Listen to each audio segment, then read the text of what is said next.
Hi, this is historical team, and here I always believe that in order to understand what's happening in front of us today, you need to understand history first. If you know history, then you know why things are happening now the way they are happening. So in order to understand the Brexit and the forces behind the Brexit in UK, we need to start from the early history, from the Roman times onwards, to understand why things are the way it is now in regards to Brexit. Why some people are so strong about hard Brexit, and why some people are so against Brexit at all. And so, this is an attempt to explain how things have panned out.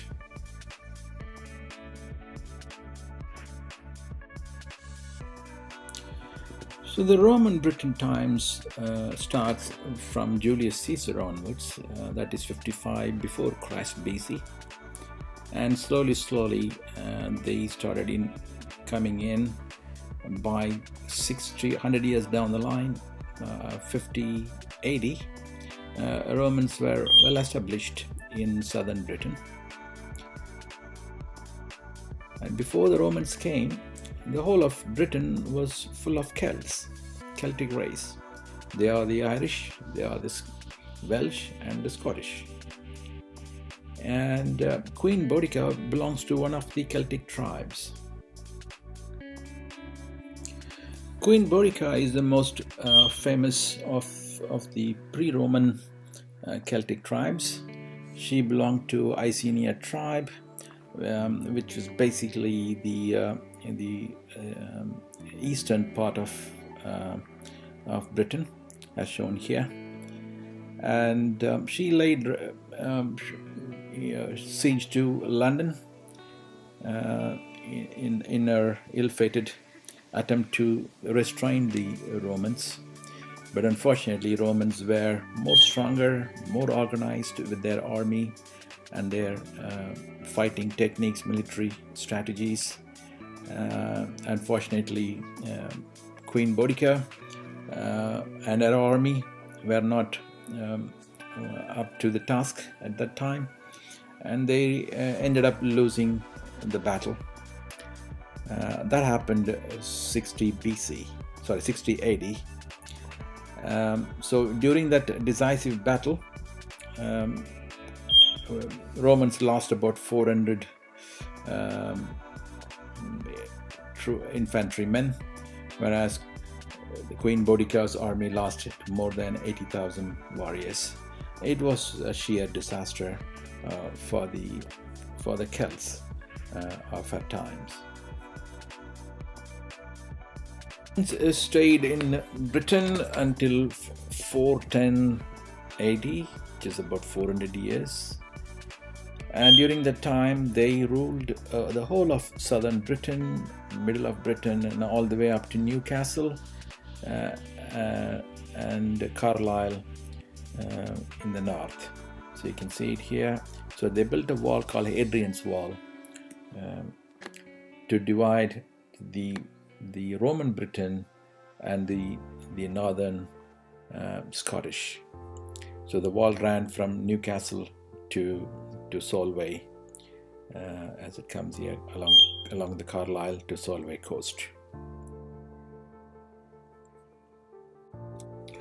So the Hadrian's Wall runs between Newcastle in the east and to Carlisle and Solway to the north, to the west. And these are some of the images of the Hadrian's Wall that exist today. As the Romans withdrew from Britain, the Romanized Celts became freer, and that resulted in internecine warfare and the formation of several little kingdoms scattered all over Britain. As the map shows up here, there are really several Celtic kingdoms came into being. As the infighting between the Celtic kingdoms got worse, one of the king at that time, called Vortigern, he invited mercenary fighters from the present-day Germany, from the Anglo and Saxon areas, and so the Germans, the Anglo-Saxons, arrived in England, in Britain, around 450 AD. And then since their arrival, they noticed that the infighting between the Celts were rich pickings, so they started fighting against the Celts and started to form their own kingdoms. As the image shows here, the red area and the red line is the migration of the Angles from Germany, which is the area between Denmark to the Hamburg area. So they are the Anglicans. They mainly came and colonized the middle and upper Britain area, and Anglican is the word, comes from Angles, and the word England also comes from their background. And the green area shows the Saxons, which is an area between Hamburg and Saxon, and so Saxons came and occupied most of the southern Britain below River Thames, so they are called the Wessex. And another small migration came from Denmark area. They are called Jutes, which is shown here in yellow line. So they came to colonize or populate the southeast Britain, which is mainly Kent area.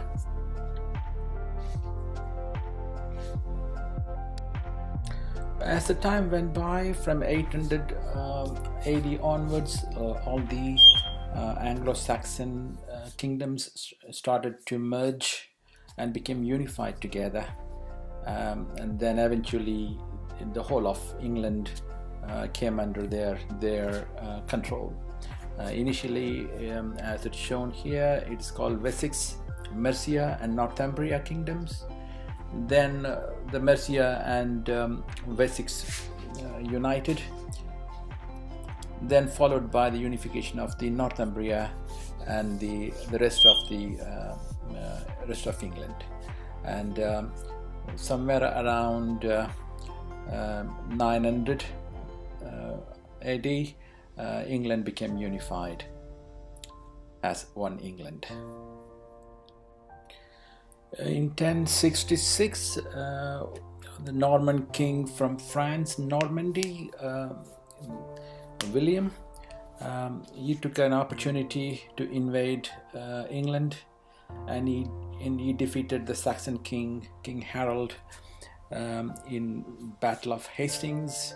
And then since then, the Norman rule of the Anglo-Saxon England started, and they brought in more rules and regulations, and they made England more law-abiding and one single nation. Even though the Normans completely conquered England, but they had to rely upon the French aristocracy from France to maintain law and order in England. Ruling a majority of Anglo-Saxon population was quite difficult, so they had to kind of take into account of the local barons of the Anglo-Saxon descent to rule England.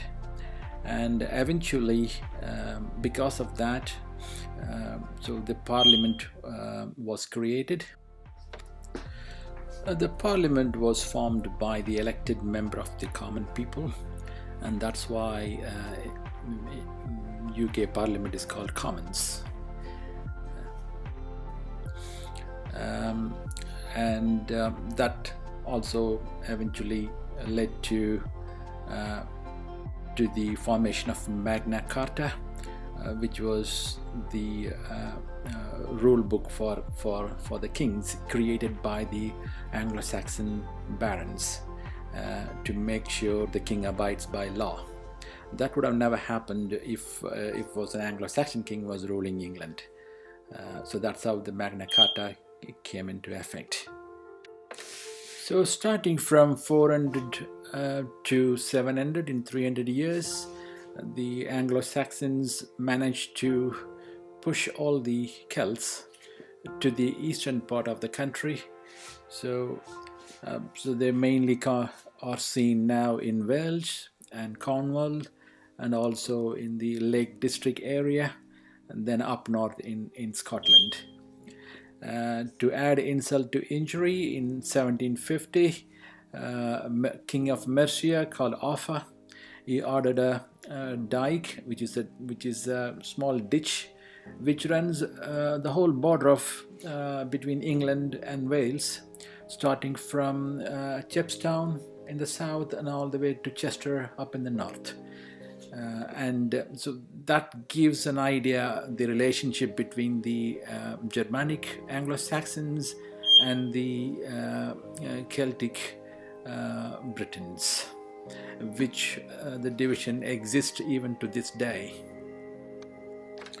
So in a gist, the Germanic Anglo-Saxons and the Celtic Scots, and to some extent Welsh and the Irish, never got along throughout history.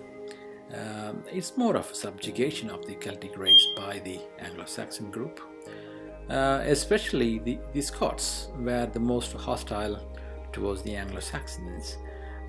Throughout the history, there was always been fights, bloody fights and massacres between these two groups in the border areas. So that has been the case all along, and all of a sudden, by a twist of history, by fate perhaps, the situations changed in 1600s when the Queen Elizabeth of England died without heir. So that resulted in searching for the next king or queen, and that by serendipity fell to James VII, or James I he's called, after becoming the King of England. So he was a blood relative of Queen Elizabeth, and the next heir in throne happened to be James VII of Scotland, who's known as the Stuart Kings. He's the beginning of the Stuart dynasty, and so he became King of England and Scotland together. So that's how the England and Scotland began to become one entity. So the Stuart Kings dynasty starts from James I, then his son Charles I, then his son Charles II, then his brother James. Then there was a brief period where William of Orange took over. Then that followed by Mary II, then finally by Anne, Queen Anne, in 1700s.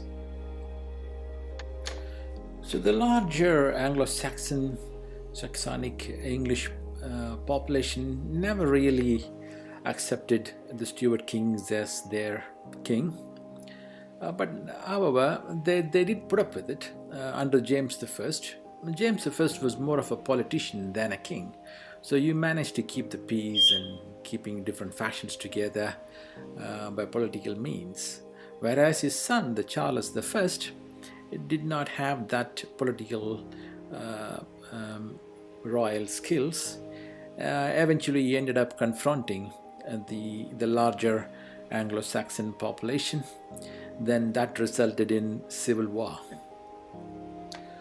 Though the history books will tell you it was a civil war between the parliamentarians and the royal forces supporting the king, at a closer look you will discover It was primarily a racial war between the Anglo-Saxon group on one side in the name of parliamentarians, who are basically commoners, as you know, mostly Anglo-Saxon, and the supporters of the Stuart King Charles, who were mostly Celtic and, to be precise, Scottish in origin.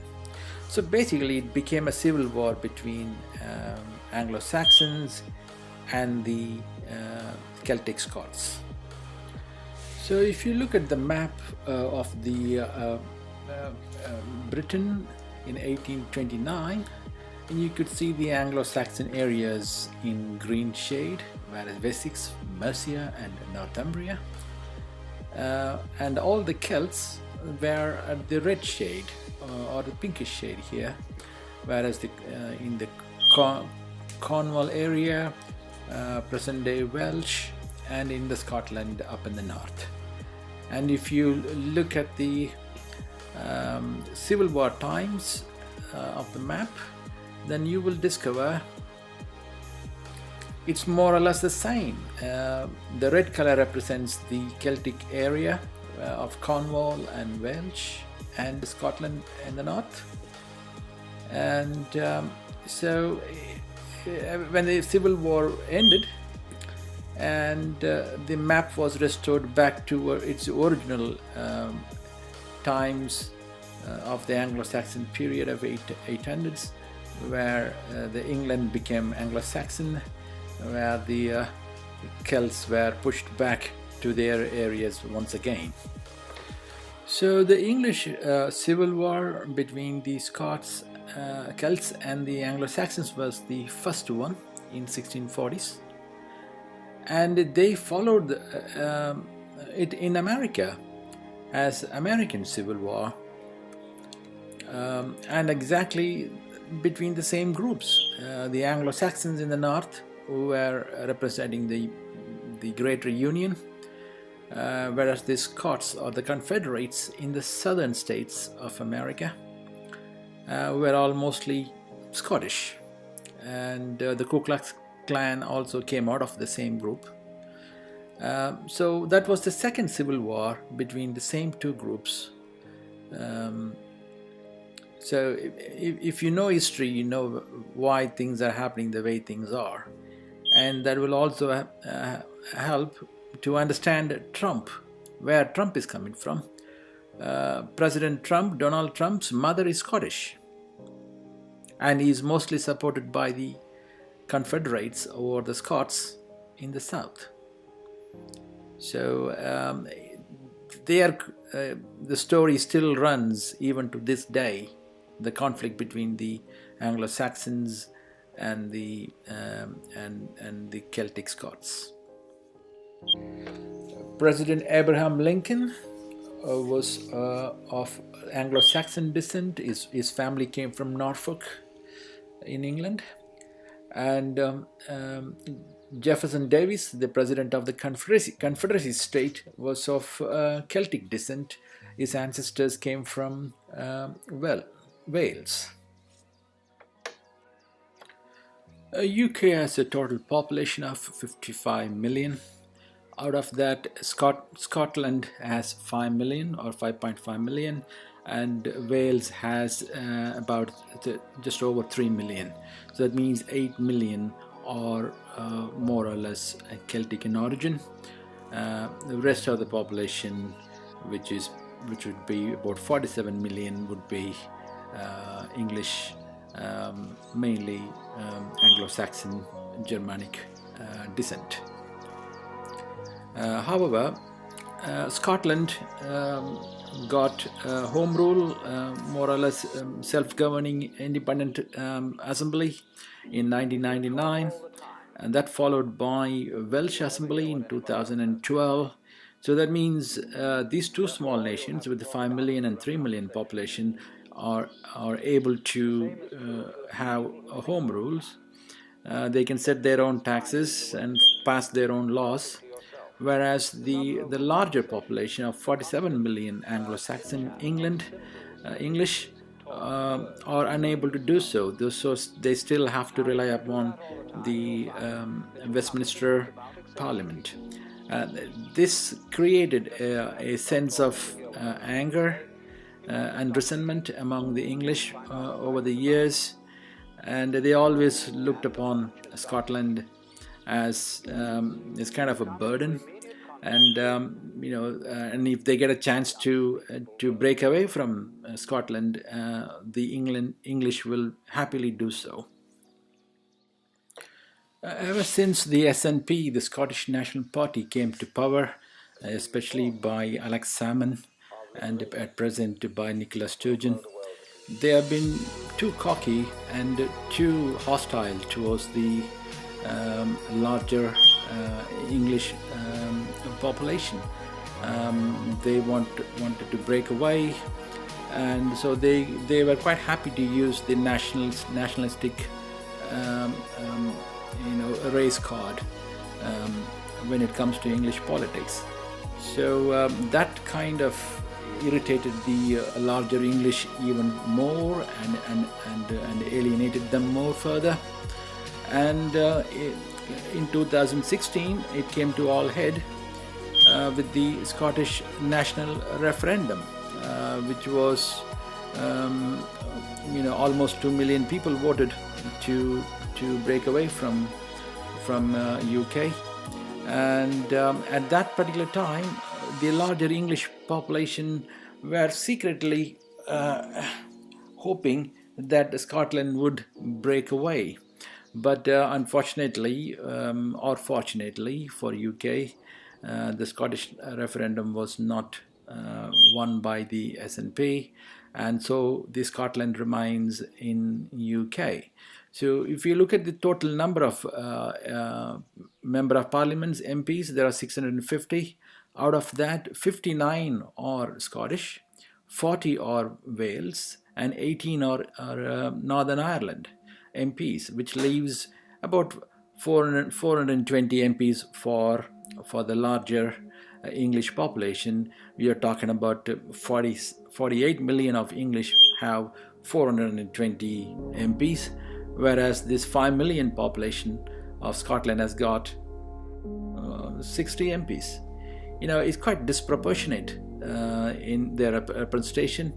And because of the larger number of the Scottish MPs, the SNP always able to command considerable influence in the Parliament, which irritates the English even more. And so that is the circumstances. And in 2015 election, David Cameron played the race card, as the posters here show, against the SNPs, and the result was 59 Scottish MPs elected.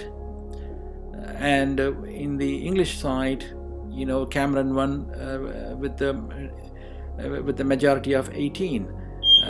The poor Lib Dems were wiped out.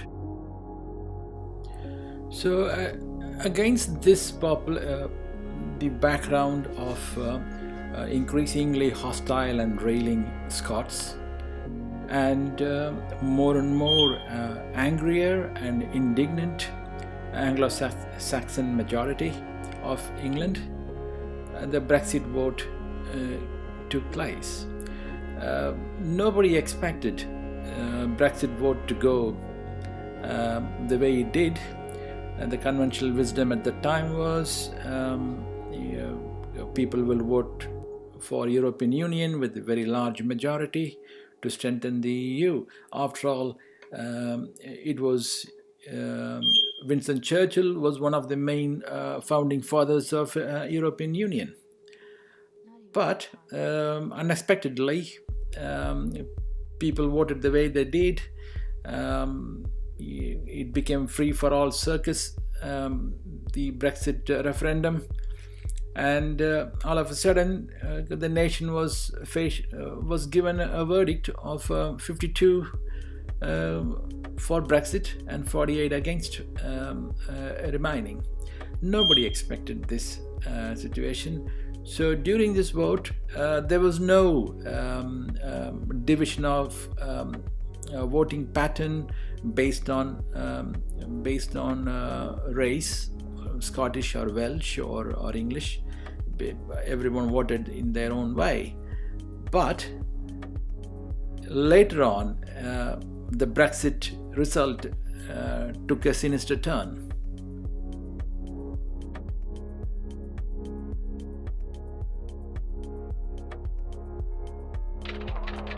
We must recreate the European family in a regional structure, called, it may be, the United States of Europe. And the first practical step would be to form a Council of Europe. If at first all the states of Europe are not willing or able to join the Union, we must nevertheless proceed to assemble and combine those who will and those who can.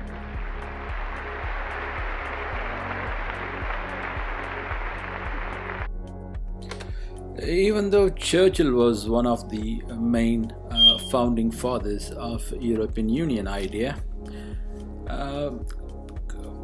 French President Charles de Gaulle never accepted British as a serious member state.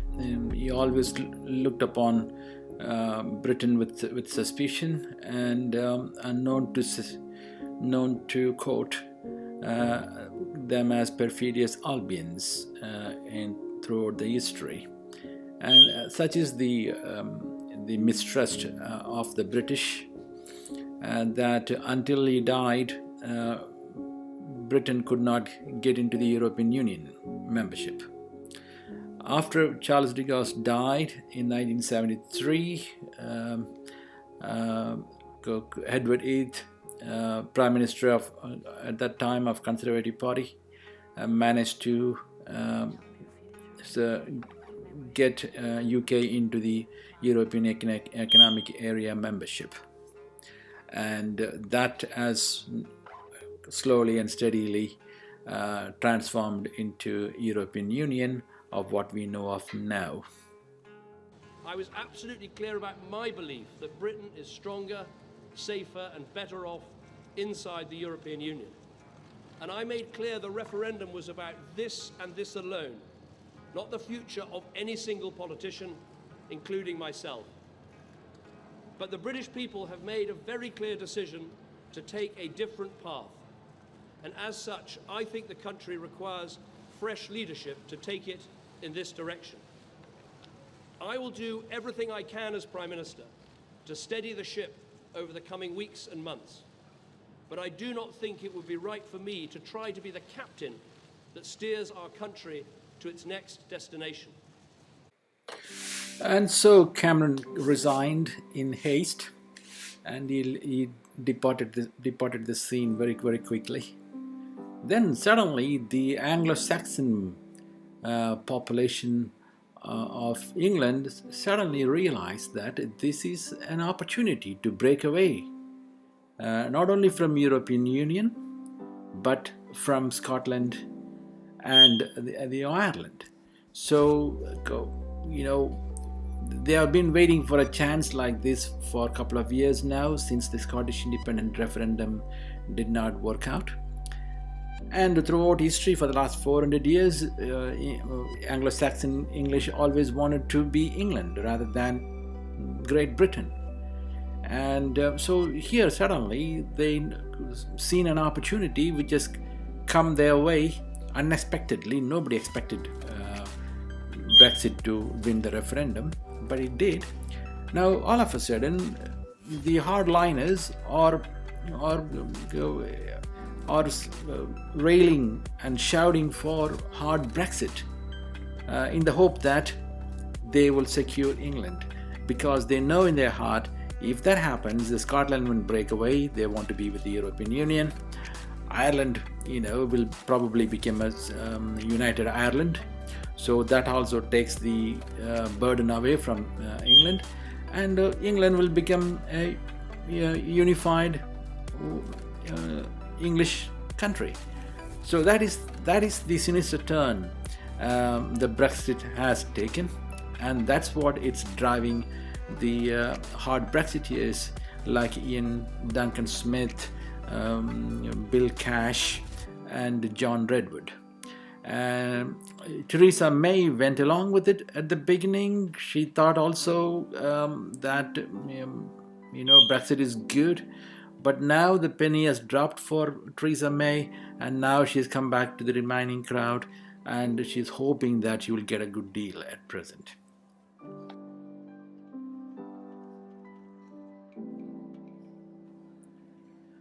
As the influence of the hardline Brexiteers got louder and louder, the no-deal Brexit started to loom ever more larger, and the European leaders became really irritated, and they had really had enough, and they were ready to cut out UK membership and take the hit. And that was the circumstances that came about 2 weeks ago, and that alarmed the political heavyweights, previous Prime Minister Mr. Tony Blair, the Deputy Prime Minister Nick Clegg, and Mr. Michael Heseltine, and previous Prime Minister John Major. So they got involved at the background, and they started to negotiate with the European Union to influence them, to give some time for Theresa May, so that the reality will kick in as the time goes by. Brexit is not at all good for UK. It is calamitous, in fact, and so very slowly people will begin to realize that as the time goes by.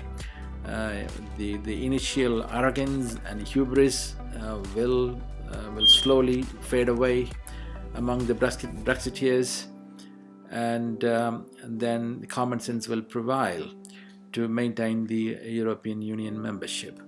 So they wrote a political editorial column 2 weeks ago, which appeared in all the newspapers in Spain, Italy, France, Germany, and Netherlands, just before the last meeting between the European Union leaders and Theresa May.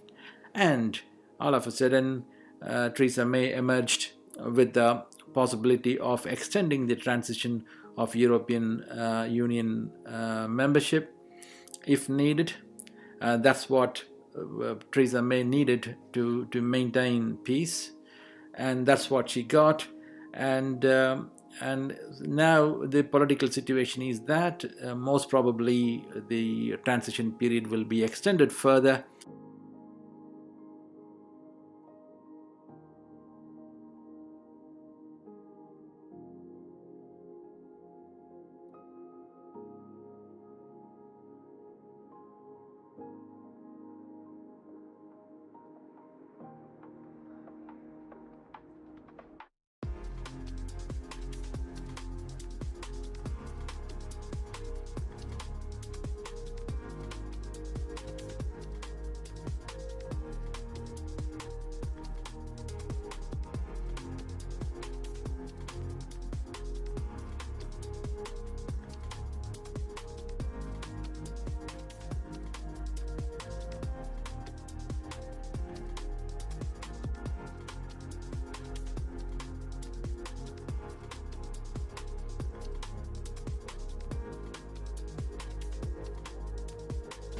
So we need time, we need much more time. Not the most promising takeout from a summit that was meant to seal the Brexit deal.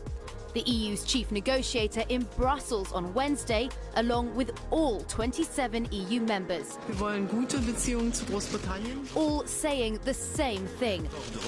We want to get a Brexit deal. That could easily take more than 2 years. And now it seems Britain could get a one-year extension to its current transition period. During that time, the UK would keep EU rules and so avoid border problems with Ireland, the current major sticking point. But this sort of extra time is likely to be very unpopular with hardline Brexiteers back home.